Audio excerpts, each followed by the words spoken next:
Hey everyone, Marnix here, and I'm together with Thomas. You know him as our lead programmer often, but he's also our co-founder here at Bite Me Games. So today we're going to be doing a little bit of a coping session because 2 weeks ago, or well, 2 weeks from recording this, 3 weeks from when you're watching this video, we released our first game, Forge Industry. And has it been a massive success? Not really, but I like to be transparent with you guys and I like to teach you things as well. So we're just gonna go through all of our stats basically, our wish lists, how much we've made, like our returns, and give some more insight into what went wrong, why we think that something, like some of the stats are what they are, and also maybe address some of the common questions that you guys left us in our 23 mistakes we did when making our first game video. So if you're a game developer and you're sick of seeing those, my game made $1 million in the first 3 days videos. Reality check time. Or maybe we just suck, I don't know. You'll probably roast us in the comments, but whatever. Then this is the video for you. So, Thomas, I think we can start with you. Can you summarize what did you find of our launch? So it was launch day, what did you expect and what was reality? Expectations were very hard because we haven't really released the game on Steam before. So we did have quite a bit of wish lists before we started. And if we were to believe the stats online, we would have gotten quite a bit of sales based on our wishlist count, which wasn't big, but it was not terrible either. And then the sales came in, we did get some sales, and I think the first 1 or 2 days, it was actually acceptable. Yeah. I was pretty happy. However, I don't want to jump too deep into this yet, but we didn't convert as much from the wishlist as we would hope. Yeah, but I think that's in general the sentiment that we had is we came in quite confident still that we would have some sales. We didn't expect that much because we'll jump into the full graph of our wish list. Currently we're sitting at a bit over 3,000. I think at launch it was 2,600. And we were like, we'll get something. First 2 days, you press that release button and it's like, I can't do anything anymore. What do? I just refresh the entire time. Don't do that. And then after those 2 days, we started getting some feedback as well, and we started to see more stats, but it was a bit disappointing, I think. So maybe let's just dive into the stats and we'll talk you along through there. This shouldn't be under NDA. We have been looking into it because the Steamworks SDK itself is under NDA, but the sales and activation reports, nowhere it says that it's under NDA. Please don't sue us. Don't sue us, don't kick us off, but I just really wanted to share these data with you because, well, it's the reality that we're living in. So pulling up our wish lists, we're currently sitting at about 3,105. And we've already talked about our wish list before, and that was in our video about Steam Next Fest and how Steam Next Fest really boosted the amount of wish lists that we got. And there is actually, if you look at the graph, there was one more enormous boost in wish lists, and that was the day that our game released. We suddenly got 208 wish lists on launch day, which surprised me honestly. I didn't really expect any new wish lists to come in during launch. So after Next Fest it calmed down and we were at somewhere I think 10 or 12 every day, which wasn't great. And I was like, okay, whatever, it is what it is. But then suddenly, launch day comes and we have this huge boom and it drops off again after a few days. But this also gave us a lot of extra wish lists. So I think our wish lists are okay. I don't think our wish lists are great. You have these stats that are you need 7,000 wish lists for Steam to consider your game to be popular and start pushing it in the algorithm. But there's a few things I want to address here. For example, all of you guys commented oh, why did you release your game so early? Why didn't you do more marketing? There's the part that we didn't really have any budget for marketing. Everything we did was pretty much free. I think, what did we do for marketing really? I sent emails to influencers and I have this YouTube channel, and that's all the marketing we did because we didn't really want to throw a lot of money at this because we have no funding. We just funded this entire game ourselves. If you have funding from an investor or a publisher, it's definitely gonna go a long way. We'll probably try to get more marketing in our next game as well, but we just couldn't do it for this one. So that's, we just had to press that release button. Also, I said it before, we were kind of done with this game. We didn't want to keep spending another half year on it without knowing really if anyone was going to be interested in it. Because if we spent another half year on the game, maybe it would have launched like this. Maybe it would have launched slightly better, but that's something that you can't tell in advance, and we didn't assume it would be much better. Also, one of the things that I think we talked about before in videos is your first project will almost never be a financial success, but just making the entire journey from start to end, where you release a game on Steam, you actually see these stats and how they correlate to sales. it will teach you so much, because just from what we have seen in these stats, we talked about this before, about how we want to change things for our upcoming game. Like, what do we want to do differently? What were the mistakes here? And we learned from it. Yeah, there's no better way to realize that your marketing sucks than to look at this graph of wish lists and then look at your graph of sales and be like, we did mess up here. Let's get better at this. Maybe another thing we can talk about is a few days before launch, we actually re-released our demo. Yeah. And that's also very interesting to see, because on our graph we see a slight bump in wish lists just before our release, and after the launch our demo still probably converted into more wish lists because our wish list numbers were higher than before. So it's interesting to pull up the demo too. So what I have here to cover that demo a bit is our daily active user graph. So this is how many people actually played the demo on a certain day. I think this is the best graph that we can get from the portal here. And as you can see, Next Fest was our biggest day, where we had a day with 250 people who played the game. And it dropped down because we didn't have a demo up for like 3 weeks between Next Fest and just a few days before launch. But then once that our game launched, we actually had a very high, or like a moderately high amount of demo people, I think. And we actually have the same amount of daily active users for our demo as we're having wishlists now, which I think is also quite interesting. It means that there are at least some people who are still playing our game in that regard and that are interested in it. I want to talk also about one quirk that I don't really understand of the Steam portal for the demo. And that is that we have two kinds of stats. We have the lifetime unique users, which is 1,605. So that's how many unique people have played the game. It looks pretty obvious. But then we also have this thing called lifetime free licenses. And maybe you guys know more about it. We're at like 9,000 and a bunch. And I don't really understand what's the difference between the license. I think it's when someone claims the game, maybe install but not play. Yeah, they install it, but they never play it. But even then, I think this is a really weird number, because 9,000 people install a game and never play it. I mean, I don't understand it maybe, but maybe you guys know more about it. So, because at first we're like, oh wow, we have so many free licenses that have been given out, but then in reality the amount of players that actually play the game is quite low. But if you still see in the last week, this is post-launch, by the way. This was from 1 week after launch till now, 2,000 of those licenses have been given out, which is very weird in my opinion. It's a daily of still 300 and a bit. I don't know what it is, maybe you know it, but I wouldn't, if you also have this dashboard, don't look at the free licenses. I think it gives a very wrong image of your game. This also basically confirms what we've been saying to you guys, is you want a demo up as soon as possible, because even though they don't maybe contribute a lot, they still drip feed you wish lists that can convert into sales later on. Because from those 316 that were playing this last week, some of them are probably converting to wish lists and maybe even actual sales. That brings us to the elephant in the room, and probably the reason that you clicked on this video. We won't hold it back any longer.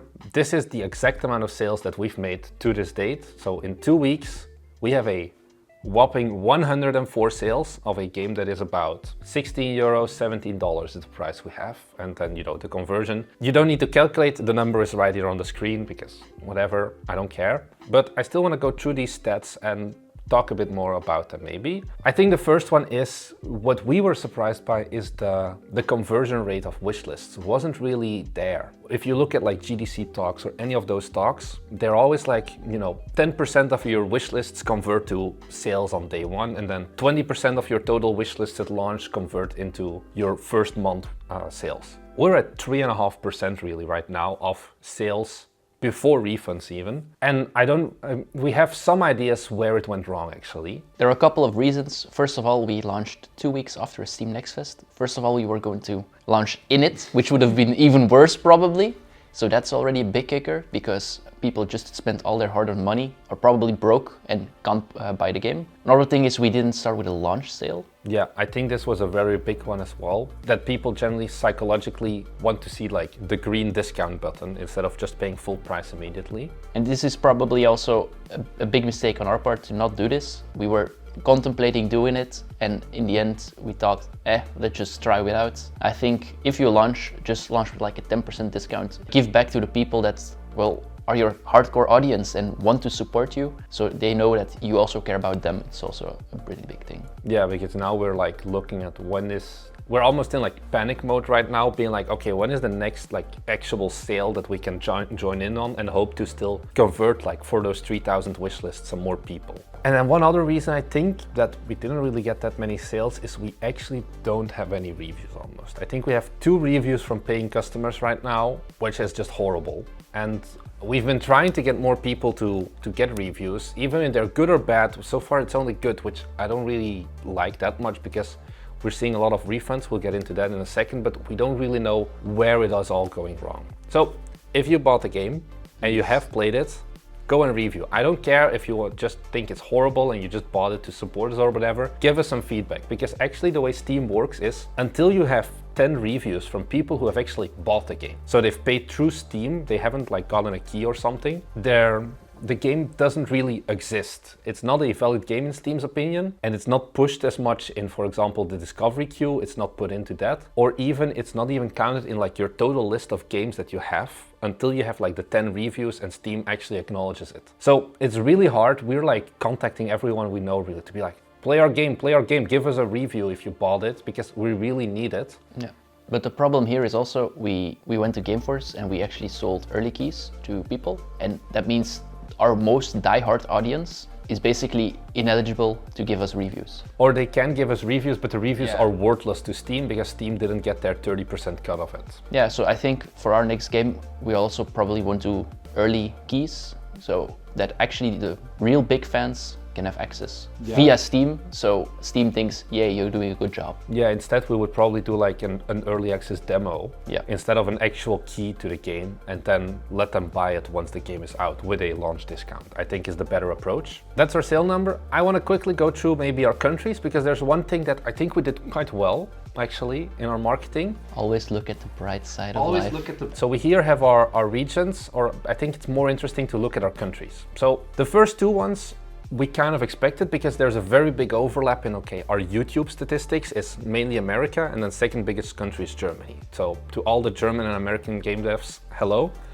Brothers. But then number 3 was actually something that we didn't expect, and that is that Japan is our 3rd biggest country. And the reason for this is we talked about it in our 23 mistakes video as well, I think, is we had the problem that Tectonica, another like automation game, was releasing a few days before us. And they had a marketing budget, so they paid every English-speaking YouTuber to go and do an early access coverage of their game. They had like a whole like coordinated launch of like their YouTube videos and things like that. And we couldn't compete. We reached out to the exact same influencers, but we didn't have a big bag of money to give them, so most of them didn't respond to us. So what did we do? We ventured outside of the English-speaking YouTube world, and one of those countries that we reached out a lot to is Japan, because I've been there for a while, you know, I have like an affinity with it at this point, and I know it a bit, so we sent them an email. We sent a whole bunch of influencers from Japan, like automation YouTubers, an email, very polite. We had someone help us out with the email, and we just gave them a code, same as with the English people, but a lot of the Japanese ones were actually like covering the game really, and they even interacted with us a bit. They sent us some other back and forth emails, and it got us a lot of views there. So I think that way, that marketing thing still saved us a bit, or like boosted up our numbers a little bit. It's still nothing dramatic, 16 sales, but it's something. We expected like 2. So that's our sales, but you know, the sales weren't great, but you know, we can't be too happy here. So let's talk about refunds and how, well, not great our refund rate is as well. The first week, I think we were quite hopeful, because we were actually at about 8%, 8% refund rate, which is below average. Which is good.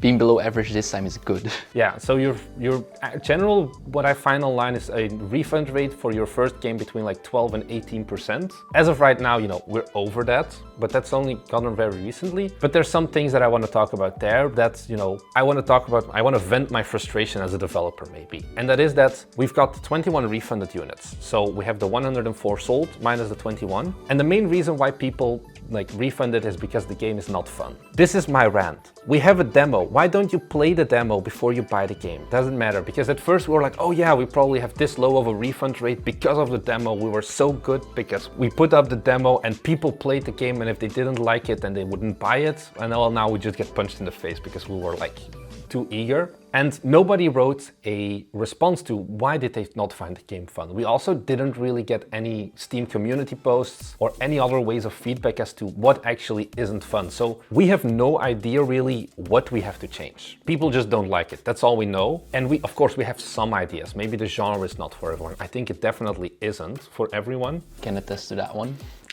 But it's still, you're playing in the dark. I'm getting some feedback, but it's like, this is not, it's like, yo, your UI is clunky, but that's not like, you don't play a game for the UI usually, you play a game for like the mechanics in it. We have some other issues as well. We got one comment there, which is that the game crashed. This is actually one that I want to look at you at is... Wait, what did I do? You did nothing, but this is like code-wise, we've been having like a lot of very weird crashes. There's also, for example, we have a community post of back when we had the demo, it was already crashing and we can't reproduce anything really. The log reports we get back, they're not really helpful and we just can't get the game to break. So once again, it's like, we have no clue where it's going wrong because it just crashes. And it's like, how do you debug that? You can't really. And if nobody can make the game crash, well, it's really hard to do. Yeah, I think someone had it like upon launch, instantly crashes. I was like, well, thank you for your Steam community post, but I have no clue how I can reproduce this. Yeah, and it's like, okay, we even like made virtual machines with like the specific like build number of their operating system and things like that to like try and validate like, does it boot? And it always worked. So it's really frustrating as a developer there. Also, someone purchased the game by accident. I feel like, how do you do that? I'm not gonna ask any questions to that one. Even we manage our money better at Bite Me, which is not a high bar to set. So yeah, I think that's the main stats. Oh, it's not all doom and gloom, of course, because like Mark said, we don't get a lot of feedback from the people that refund, but there are still people posting in Steam community with valid feedback, so... We do take all the feedback at heart, and I think this is a great segue actually to talk a bit more about what the hell are we gonna do now. We've made some money. Steam hasn't paid us out yet because Steam only pays out like 4 weeks after launch earliest, so... I think the good thing to do next is actually open a restaurant. I think Game Dev is totally doomed. Yeah, I've always had this dream of starting a donor shop, so... Yeah. Oh, I do love donor. Maybe we'll do that. But no, in all seriousness, what are we gonna do next? Well, we're gonna keep working. We still have the budget. Thomas is still working another job, so he does this on the side. We can still make games. We're not going away yet. Our YouTube has also been going pretty solid, so thank you to all the new viewers. I hope you like it here. And that's also giving us a big motivation boost. And even if you don't like it, please stay anyway. And watch the video, don't skip the ads. But we're gonna keep working. But we're not gonna abandon Fortune 3. I think that's the big thing that we've learned is we need to keep pushing updates. And that is also what we're doing. We are taking the little feedback that we do get, we are working on it. We're also planning a big update still where we are addressing like all of the quality of life issues, for example, like the UI being a bit clunky. That's not something that you can bug fix in a day. But we are working on like overhauling all of those things as well to improve it. So if this game interests you, well, we are still gonna support it. So if you give feedback, please give us feedback about the game and we will take it at heart. We will try to like change as much as we can without having to like rewrite everything, of course. But we're not like just abandoning this because it's still an income. Even if we have 3 sales a day, that's still 3 sales that we're getting. And it's better than not having a game released and not getting any sales because you have no game out. Not to mention, there are a lot of games that are failures at first, but over time can become... They can have their redemption arc, basically. Yeah. I don't think Fortunately will make a big comeback, like a massive one, but I do think we can at least convert some of those wish lists back to sales and have some happy customers. Our goal now is to have, once we go and do that first sale, if we do get that conversion, then that there won't be as many refunds anymore. So that's basically the stats that I wanted to share with you. I think those are all the main ones we've covered. If you have any other questions, leave a comment down below. We'll probably answer it and give you some more insight in like a specific part. But I hope that this gives you another like realistic idea of how could it look like if you launch a game. If you don't have that enough wish list, if you don't have an avid fan base who will write those reviews for you at launch so you can become a true game in Steam's opinion, this is what might happen to you. So it's not always just like, I think we have too many of those devlogs where it's like, I released my first game and it has like 80,000 sales, 95% positive. Those are great, but those are more the exception than the rule.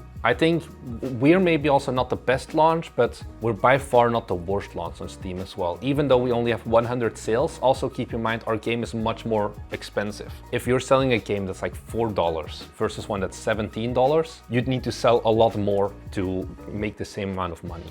So yeah, I still wish you the best of luck with your game dev career, and I hope that you do it better than us. And we will do better than us too in the future. So if that's something that you're interested in to see how we come back from this tragedy of a launch, let's call it that, do make sure to subscribe, like, all those things, and you will see updates about our upcoming games, but also things like videos we make like this, where we share our journey, vlogs, tutorials, how you should do something. Design. Yeah, general game design stuff. Everything. We upload 2 times a week, so that if that's something that interests you, as Thomas said, go ahead and subscribe. That's all we really have to say. Thanks for watching, and we'll see you guys in the next one. Bye!